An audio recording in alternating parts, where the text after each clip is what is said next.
আজকের খবর, ফিলিস্তিনের পূর্ণ সদস্যপদ নিয়ে জাতিসংঘে ভোট। জাতিসংঘে ফিলিস্তিনের পূর্ণ সদস্যপদ নিয়ে সংস্থাটির নিরাপত্তা পরিষদ ভোট হতে যাচ্ছে। ৫ সদস্যের কাউন্সিলে স্থানীয় সময় শুক্রবার ১ এপ্রিল বিকেল ৩টা থেকে এই ভোট অনুষ্ঠিত হবে বলে জানিয়েছেন কূটনীতিকরা।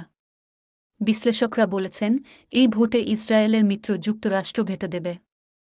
কেননা এই ভোট পাস হলে তা ফিলিস্তিনকে কার্যকরভাবে একটি রাষ্ট্রের স্বীকৃতি দেবে। ব্রিটিশ বার্তা সংস্থা রয়টার্স এই খবর জানিয়েছে। কূটনীতিকরা বলেছেন, একটি খসড়া প্রস্তাবে ৩ সদস্যদের জাতিসংঘের সাধারণ পরিষদের কাছে ফিলিস্তিন রাষ্ট্রকে জাতিসংঘের সদস্যপদ দেওয়ার সুপারিশ করা হয়েছে।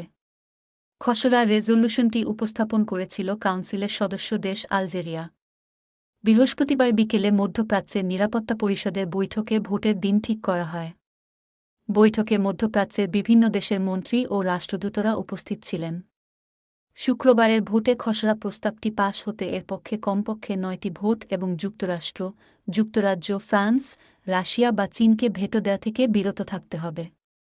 এই ভোটে ৩টি কাউন্সিল সদস্যের সমর্থন থাকবে এবং যুক্তরাষ্ট্র তার ভেটো শক্তি প্রয়োগ করবে বলে মনে করছেন কূটনীতিকরা।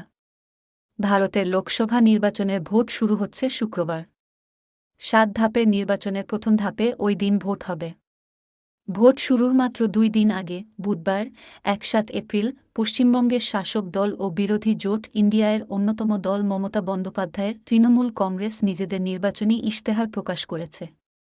মুখ্যমন্ত্রী মমতা বন্দ্যোপাধ্যায়ের অর্থনৈতিক উপদেষ্টা অমিত মিত্র তৃণমূল ভবন থেকে সাংবাদিক বৈঠক করে দলের ১০টি প্রতিশ্রুতি পাঠ করেছেন। তবে একে প্রথাগত ইশতেহার বলতে চাইছে না তৃণমূল। একে বলা হচ্ছে দিদির শপথ। কেন্দ্রে ইন্ডিয়া সরকার গঠন করলে এই প্রতিশ্রুতিগুলো বাস্তবায়ন করা হবে বলে জানিয়েছেন তৃণমূল নেতৃত্ব।